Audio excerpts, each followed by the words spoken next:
You're listening to the Epic Living Podcast with Jim Simcoe. I'm Jim Simcoe, and I'm here to help you make your life epic. So let's get rolling. Hey everybody, this is Jim Simcoe. Welcome to the Epic Living Podcast. I'm here with Ryan Simcoe, my brother, from Boston, and his friend Jeremy Bear from Boston. They're from Boston. This is actually kind of funny because we're recording in my office. They're out here visiting from Boston, and it's 9,000 degrees in my office. And we just recorded the very beginning part of this segment, and none of it recorded. So we are going to start over. So here we go. So the purpose of this is that they are 20 years old, and I just told them, hey, we're going to be unscripted. Ask me any questions you want, and I will tell you. I'll give you whatever advice I can give you. So with that said, who's going first? Ryan is going first. Ryan from Boston. Ryan from Boston. Will you be talking in the third person this entire time? I might. Ryan might. That's cool. And I apologize in advance for the echoes and the banging noises. It's a small room. Anyway, go for it. Okay, so my first question here is, what was one thing that you learned when you were in college that helped make your life as epic as it is today? So probably the biggest thing I learned in college is the value of strong friendships. And I learned that, like we talked about before, when you're in college, you got, hundreds of acquaintances, you've got a ton of Facebook friends, but it's good to have a really small group of solid friends that you can count on. And I know that when I was in school, I learned that very, very early. One of the ways I learned it was I was in a band, and I was in a band with a couple other guys, and I've talked about this before, but at one point we were in this band and we were not very good musicians. I'm definitely not a good musician. I'm horrible in many ways. And I was a lead singer and not a good lead singer. I was all about crowd enjoyment. So I would, take my shirt off, dive into the crowd, hang from the pipes, and scream out Chili Peppers and Beastie Boy lyrics. But anyway, we had one guy in our band who was really kind of a serious musician and was pulled the other band members aside without telling me about it and said, hey, we should really kick Jim out of the band. Now, the funny thing about this band was my name is Jim. The guy I started the band with, his name is Jim, one of my best friends, Jimmy. And then this guy, his name was Jimmy Vasilopoulos. And then we had a guitarist named Joe. So we had 3 Jims and a Joe, even though our band name was Bop Bop. But anyway, so Jimmy Vass pulled Jim Egan and Joe aside and said, hey, let's kick Simcoe out of the band and get a different lead singer, because all he does is jump into the crowd, get the crowd going, and although everybody loves us, I want to be a serious musician. And Jim Egan, the guy I started the band with, the guy who actually gave a speech at my wedding, was like, screw you, dude, we're kicking you out because me and Simcoe started this band, and we're just doing it to have fun, so you're out of here. So they ended up kicking him out of the band. We got a different guitarist. So that is a great example of starting a strong friendship. Like I said before, you're lucky in the sense that the kids that you went to high school with and grade school with, you're still great friends with. And you'll be friends with this guy, with Jeremy, forever. You'll be friends with Robbie forever. And a lot of your great moments in your friendship come from the fact that you've gone through a lot of shared experiences together. There'll be a time where Jeremy will call you up because some girl will have screwed him over, looks like Ben Affleck. And he'll be like, dude, I need a ride home. And you'll drive from Boston to wherever the hell he is, pick him up, no questions asked, go take him to get some, cheeseburgers and french fries. And believe it or not, that will be something that he will remember for the rest of his life, and you'll be better friends because of it. It's all about shared experiences. And so what I would tell you is build strong friendships with the people closest to you, and don't worry about anybody else. You do not need to have 100,000 friends. You don't need to have 10,000 Facebook friends at all. You need a core group. If you ever commit a murder and you're in a Mexican jail, don't go to Mexico. Don't go to Mexico. First rule of visiting your big brother in San Diego. Do not go to Mexico. But if you're ever in a Mexican jail and you need 10 grand, you got to know that there are 3 or 4 guys who can call who bail you out. Outside of me. And it's going to be Jeremy, Robbie McGee. Who could forget Robbie McGee? Everybody knows Robbie McGee. And maybe 1 or 2 other people. But that's it. Strong, cool, core group of friends. You don't need more than that. All right. Good question. Very good question. Thank you for your answer. Yes, you're welcome. I feel like I just did this.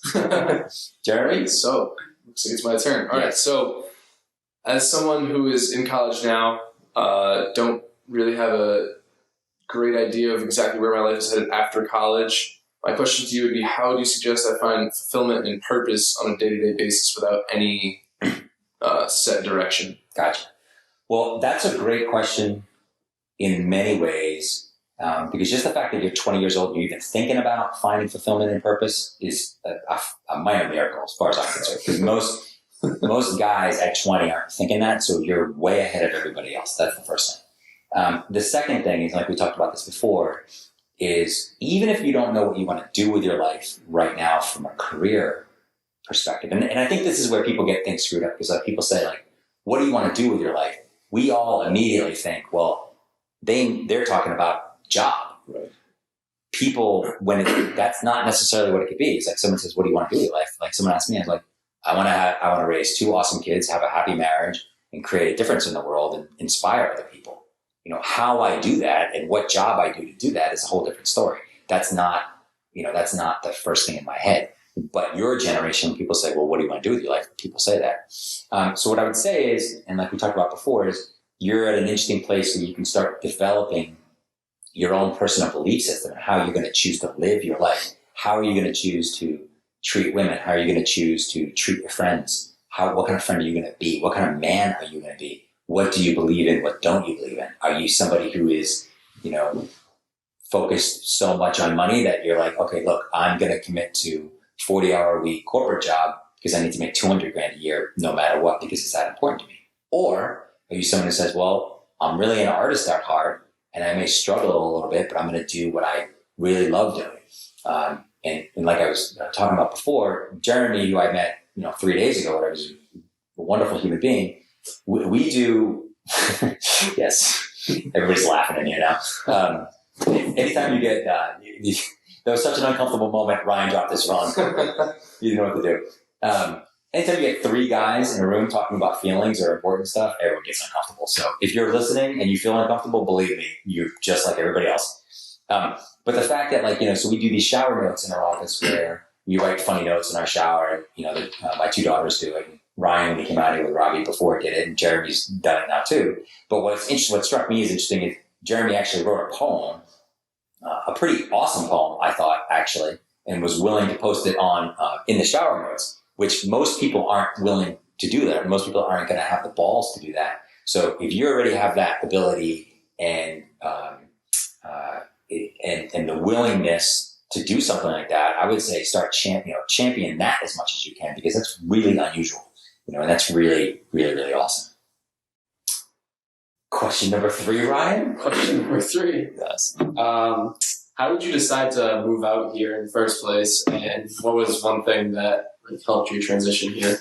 God, I've been dying for somebody to ask me that question. There it is. Love you. All right. So I was working right off of Wall Street in New York. After bartending in Newport, Rhode Island for the summer, I got a job right off of Wall Street. I was working for a financial company called the Equitable. And I was selling life insurance and studying for my Series 6 and 63 test. New York was miserable. I lived in Larchmont, and it was about 20 minutes from the city. So I used to commute. I used to take the train. It would take me 45 minutes to get to work, 45 minutes to get home. And in the fall, it was just miserable, dark, and cold. And when I lived in Newport that summer, I met a couple of girls from LA who were like, you should come out and visit us. And I was like, yeah, maybe I will, whatever. And so one day, I still remember the day, I got off the train. I was walking back to my apartment, and I'm in a suit. I'm in a brief, I have my briefcase with all my stuff in it because I've got all this extra work I have to do after like cold calling all day. And I got to the curb of my apartment building, and it's raining out. It's like sleeting gray rain, which is just miserable. And this car drives by and hits a puddle in front of me. Hits the puddle, totally soaks me. I'm soaking wet. I drop my briefcase. The briefcase opens up. Freaking papers fly everywhere. Murphy's Law.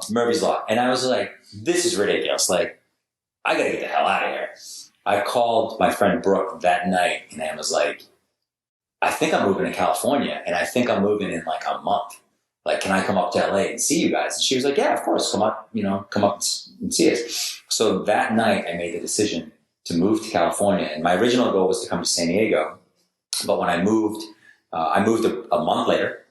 I drove cross country with two of my friends, actually two of the friends from the band that I was talking about. And when I got to LA, I ended up staying I thought I was going to stay in LA for a week. I ended up staying in LA for almost 5 years. As soon as I got there, I was 23 and I was living with two girls. And because I was from New York and, grew up in Boston, and they had all grown up, in the valley of the San Fernando Valley in LA, I was like the new interesting guy. So, they would be like, oh, you should date my friend Tammy, or you should go do this, or you should go do this. So if I was a 23-year-old, it was a pretty sweet setup. And I ended up staying there for about 5 years. And then I moved down to San Diego. So yeah, I made that decision. Some of my best decisions I've made have come very spur of the moment. The decision to ask my wife to marry me, the decision to ask her out, the decision to quit the corporate world and start my own thing, those all were spur of the moment decisions where I was just like, F it. I'm just going to do it. So that's why. That's how. There it is. Ray of Saloka. Ray of Saloka. Speaks for itself. Ryan. Simcoe. Jim Simcoe. From Boston. From Boston. He's brother. Kind of from Boston. My youngest brother. Anyway, what is your question, young man? My question is, what kind of mistakes have you made with girls in the past when you were around my age, and how has that really affected your relationship with Kelly and your asking out of Kelly and dating her? Well, it's interesting. I actually didn't make any mistakes when I was your age about anything. Fair enough. No, that's actually not true. That's not even close. I made a ton of mistakes. Like I was saying before, you guys are in the age where you're just starting to make mistakes. There's a couple things. I think one of the biggest mistakes that you can make is thinking that, like not taking action. I would think that that's probably the biggest mistake someone around your age I see make with girls, and the mistake that I made. There were tons of girls in college that, I probably could have dated for a longer period of time that I was really interested in, that, like were good looking, super cool. And I never asked them out. I remember, and I'm going to be super embarrassed if she ever listens to this podcast because I went to high school with her, and I'm hoping she never listens to this, but if she does, well, it doesn't matter now because I'm married. So it wouldn't matter. But in high school, I had a crazy crush on Kristen Regan. And Kristen Regan, for like 2 years, she was in all honors classes like I was. And she never really dated that much. And she actually kind of looked a lot like my wife. And we were always friends. And like my best friends never knew I had a crush on her. And I dated other girls. I always had a crush on her. And I would call Kristen Regan, a couple of times. We would talk on the phone a couple times, a couple times a month. I would just call her to talk. And we would talk. Oh my God. We would talk for like an hour and a half. And everything that she said, I was just like, I'm in love with this chick. And I never asked her out. Never. Just totally afraid. And the funny thing is, and looking back on it, I know that, I never told any of my friends that I was talking to her because I was too nervous, because I was like, they're going to know that I like her. But I also know she never told any of her friends either.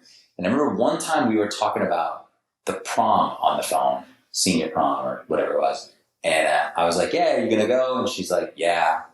And there's like this big pause on the phone. And I was just like, okay, so, and it was like, I'm embarrassed even talking about it now. I never asked her. And she ended up dating one of my friends, and then it was just like, then it was just, that was it. But that was, I would say, the biggest mistake, or one of the biggest mistakes I see guys your age make is, when you don't ask out the girl who you're interested in. Per example, is with Kelly. So I made that mistake a lot in my 20s, and there were definitely people I wanted to ask out that I just didn't have the courage to do it because I was afraid of them saying no. I was just like, well, if they say no, I'm going to look stupid or whatever. So there's a certain amount of ego involved. And girls are on the other side. So the girls are like if you've got a friend who is a girl who's hanging out with you a lot, like she's probably interested in you. She's probably she's not going to just hang out with you and just you if she's not interested with you, but she's probably scared to ask you out too. So you've got like two scared people on both sides who want to hang out, but neither one of them has the balls to say anything to the other person. So that's kind of a big mistake I see people make. But I can tell you that when I met Kelly walking down the street with my dog, and my dog ran over to her, and she was moving into her condo. And at the time, I was reading this book by Dalai Lama called The Art of Happiness. And he says in this book, if your motivations are pure, there are no bad outcomes. And they talk about a guy in the book where the guy goes to ask this girl out, and the girl says no because she's married or whatever. But the guy's intentions were pure, so there wasn't really a bad outcome there. So that passage always really stuck with me. So I actually left a note on her car a couple of days later, and then I ended up going out to dinner with her, and married her 2 years later. And that passage from the Dalai Lama from that book, still have that book. I actually cut that paragraph out of the book, and it's actually hanging up in our kitchen on a thing I gave her for Valentine's Day, which is, I'll show you guys when we go home. But yeah, it's because of that. So like, if you think of like relationships with women as being like, there are no bad outcomes. If your motivations are pure, then there are no bad outcomes. Now, if you're hammered at a frat party and you see some girl that you just want to have sex with, and that's the only reason you're trying to pick her up is just basically, to use her, those motivations are pure and are not pure. So there's a strong chance that you're not going to have a good outcome from that. I see that mistake that people make. I also see the mistake where like guys your age, you guys probably don't make this mistake because you're way more mature. But I know that when I was your age, I saw a lot of people make this mistake where they would just have sex with girls and use them just cause they thought it was cool, like a cool thing to do because their friends were doing it too. And I think that's a joke. I think the guys who do that that's to me like one of the worst things you can do on both sides. But yeah, so that would be it, is if you got somebody you're interested in, you're spending time with them and you think you're just friends, try and ask them out. You'd be shocked at what happens. I know personally from my own experience, been plenty of times in the past when I asked someone out and I was amazed that they said yes. And I was like, oh wow, really? Cool. And then just something cool starts. So never be afraid to take that step. Never be afraid. Never be afraid, man. There it is. That's what it is. There it is. Jeremy, are we ready? Jeremy's still here. He's been thinking. He's an intellectual guy, so he's been thinking very hard. Contemplating. So yes, we've been talking about girls, and this might sound a little bit selfish, but I've been, in the past year or so, been doing a lot of thinking about me, what I want to do, not necessarily thinking about who I want to be with. That's not selfish at all. That's smart that you're thinking that way. So my question here is, as someone who has experience in the corporate world, yes, and outside of it, yes, how would you compare the two, and maybe some pros and cons from each? Wow. Again, yes, geez, Brian brings these people here. It's just crazy, smart and intellectual. So let's see. The way to say it is the corporate world, depending on what you're doing, can be really fun. When you're younger, it can be great because you're learning a ton. They'll pay for a lot of your development. You'll meet a lot of people your age, and you've got that kind of like, hey, we're all in this together, grinding it together. It's also a safe play. If you're smart and work hard, it's a safe play. You get a paycheck every 2 weeks, and it's, it can be a really safe thing. When I left the corporate world, I worked for careerbuilder.com. I had a great boss. I had a great team. Everyone in the company loved me. I was making just under $200,000 a year. So it was easy. It was, there are parts of it that were stressful, whatever, but it was easy. But I wasn't passionate about it at all. I just wasn't. And it just was not something that I felt, passionate about doing. And so for me at that time, I had to weigh the difference between getting a steady paycheck every day and then being happy in my life. And for me, I could not be happy in that situation. And my logic was that like, it's never going to get better than this. Like, I make great money. Everybody loves me. My job's relatively easy. And I have a fantastic boss. Jamie Kenny is just an amazing boss. And I was like, I either need to turn my brain off for the next 20, 30 years and just suck it up and just keep doing this, or I can really go out and try and make myself happy and do stuff that makes me happy. Because when you work on your own, you're on your own. If I'm, and if I have to come in on a Sunday morning at 6:30 in the morning, I come in. The good thing is I like what I do. And money is up and down. Money is, sometimes you make a ton of money, sometimes you don't make any money. So there's that, like you don't get paid every 2 weeks. You kind of get paid as deals close. It's all on you. Like you're the CEO. You're also the guy who takes out the trash.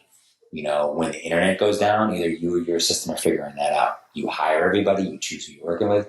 Any great successes in the business are because of you. Any great failures in the business are because of you. Like it's all on you. So it's interesting. Like if you're willing to take that responsibility and that risk, it can be fantastic.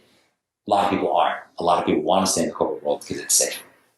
And some people enjoy it. Some people enjoy it. I don't know that many people in the corporate world who love what they do and are like fully passionate about their jobs. I know a lot of people who are in the corporate world but wish that they would have done something else.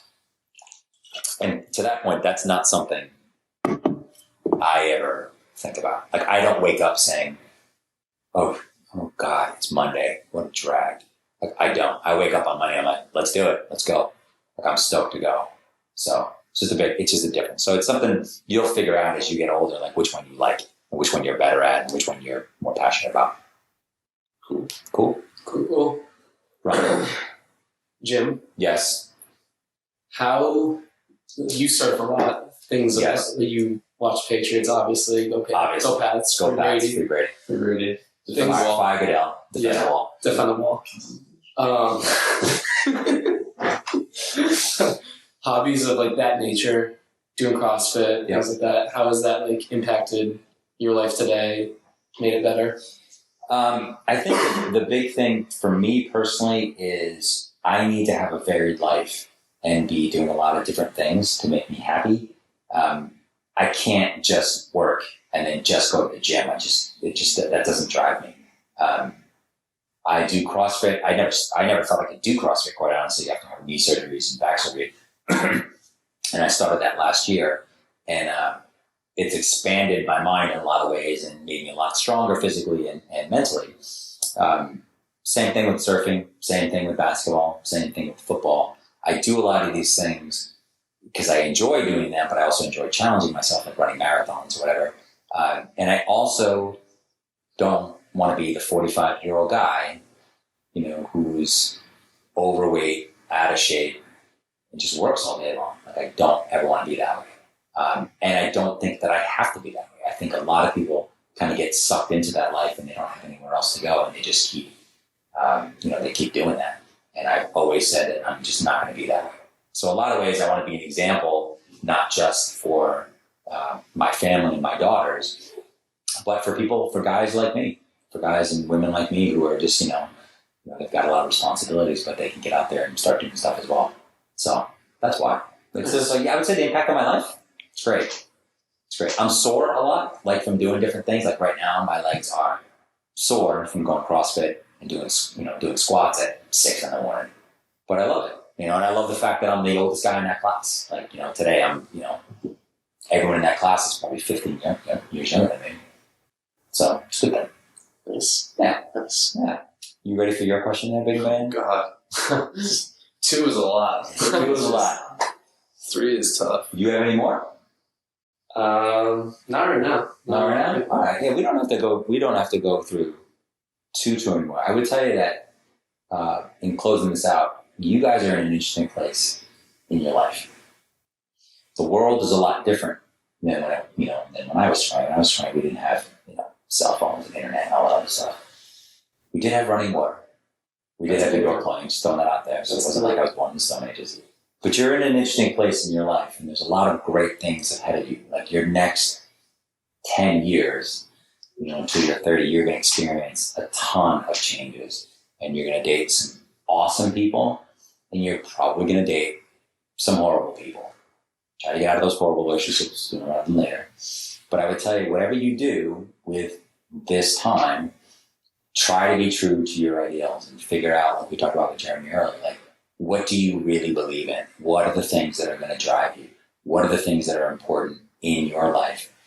Don't be afraid if you think people think they're weird or they're different. I mean, look at me. I mean, you know how our family is, and I'm the vegetarian, tofu eating guy.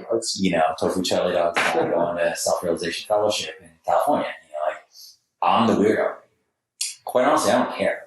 Like, I'm pretty solid in my beliefs of who I am and what I want out of my life. So I don't listen to the noise from other people. It's kind of like the Bill Belichick thing, like ignore the noise. Ignore the noise. Do what you want to do. One thing that I think big challenge for you guys is that you've got a lot of friends around you, and a lot of people around you who maybe want you to be a certain way, or like if you're in a fraternity, I've seen that before. Like people want you to act a certain way or dress a certain way, and it really can suck out your individualism. I don't think that'll happen with you, Jeremy, because you're a pretty advanced dude, and you seem pretty comfortable and confident in yourself. And Ryan, I don't think it's gonna happen with you either, because hey, you're my brother. First of all, you're pretty confident as well. I would say that if you're, whether it has something to do with women or sports or just life in general, anytime that you're nervous going into a new environment or anxious about doing something new, just know that the other person is probably feeling the exact same way. You go up to a girl at a party, I promise you, she is as scared as you are. She is frightened that you are going to talk to her. She's excited and frightened. Just in the same way that you're like, oh my God, I'm walking over to this girl. What am I going to say? I'm drawing completely blank. Wow, I'm standing right in front of her. What do I do now? She's thinking that entire thing in her head the same way you are. And the last thing I'll leave you with is you will be grateful for all the risks that you take in the next 10 years. Way more so than you will be grateful for the times that you did risk something or you did try something. You'll always enjoy the times that you took a risk and asked the girl out or did something you weren't thinking of doing. Cliff diving, like you're talking about doing cliff diving, like it's awesome. Yeah. That's fantastic. Like you doing it, the fact that you're both, we're going to go surfing today and neither one of you have surfed before. Like it's awesome. Your life will be better because you've tried stuff. There are too many people out there who get to be my age and they haven't tried anything. And believe me, it will hit you. If you don't do that stuff, it will hit you like a ton of bricks when you're older because you're like, Jesus, I never tried anything in my life. I never did anything. And you'll regret not doing things. So that would be one thing I would leave you with is don't do that to yourself. Take your risks. Don't do something that's stupid. Don't get anybody pregnant. Don't go to Mexico. Don't start rooting for like the Yankees or anything crazy like that. Whoa. I'm hitting Jeremy hard. He's a Yankee fan. This is one fault. Everybody has a fault. So anyway, that is it. Thank you guys for being here. Thank you for having me here. Thanks for having me. Of course. And we'll do this again soon. So thanks for checking out the podcast. Check out the site at jimsimcoe.com. And I will talk to you soon. Hey guys, thanks for listening to the podcast today. If you want more information, check out my website at jimsimcoe.com, JIMSIM as in Mary, COE.com for more updates and some free guides to help you make your life epic. With that said, I hope you have a fantastic day and I look forward to talking to you soon. Thanks.